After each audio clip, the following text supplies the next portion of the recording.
Reciban todos un cordial saludo. Por acá les habla nuevamente la profe Selenis Rojas. En esta oportunidad continuaremos con el tema número 3 relacionado con gráficos. Estos gráficos se definen como representaciones que facilitan la visualización de datos. Además, permiten identificar patrones y tendencias y poseen los mismos elementos de las tablas, es decir, lo que hemos estudiado en clases anteriores relacionado con la numeración, en este caso pues la numeración del gráfico, el título, el cual responde al qué vamos a representar y en quién está medida esa variable o esa característica, el cuerpo, la nota o fuente. Esta nota o fuente depende de la tabla de distribución de frecuencias de donde vamos a obtener la información para poder generar estas figuras. Para su elaboración es importante identificar el tipo de variable. Existen muchos tipos de gráficos, pero en esta oportunidad vamos a trabajar solo con 4 tipos. En el caso de las variables cualitativas vamos a utilizar diagramas de sectores o el gráfico de barras simples, y en el caso de variables cuantitativas vamos a elaborar histogramas o polígonos de frecuencia.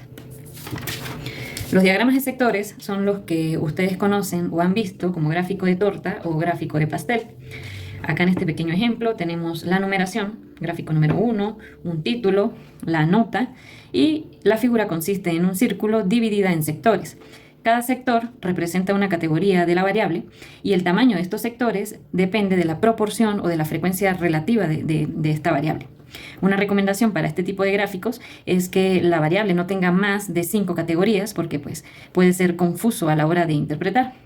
Además de estos elementos, podemos incluir las etiquetas de datos, que digamos que son los valores exactos de la frecuencia de la variable. Podemos representar una frecuencia absoluta simple, un número de casos, una proporción o lo que generalmente se utiliza, que es el porcentaje. En el caso de los gráficos de barras simples, como su nombre lo indica, pues consiste en una serie de barras. Cada barra representa la categoría de la variable. En este caso lo dibujamos en un plano cartesiano donde en el eje X colocamos la variable con sus categorías y en el eje Y las frecuencias. También tiene su numeración, un título, una nota y por supuesto la etiqueta de datos. En el caso del histograma es similar al gráfico de barras simples. La diferencia es que en este caso, como son datos cuantitativos continuos, las barras también son continuas o adyacentes. Acá en el eje X vamos a colocar los límites reales correspondientes a la agrupación de esta variable. El primer valor sería el límite real inferior del primer intervalo o de la primera clase, y luego vamos a colocar todos los límites reales superiores. Debemos identificar también el nombre de la variable, el nombre de la frecuencia, numeración, título, nota y etiqueta de datos. Finalmente, el polígono de frecuencias, también conocido como ojiva o polígono de frecuencias acumuladas, cuando vamos a representar ya sea frecuencia absoluta, proporción o porcentaje acumulado, es algo similar al histograma. La diferencia es que en el eje X no colocamos los límites, sino el punto medio o la marca de clase o el promedio del intervalo, ¿sí?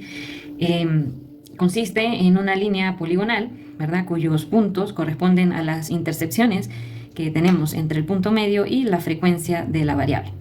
De igual forma, acá tenemos la numeración, un título, nota y las frecuencias.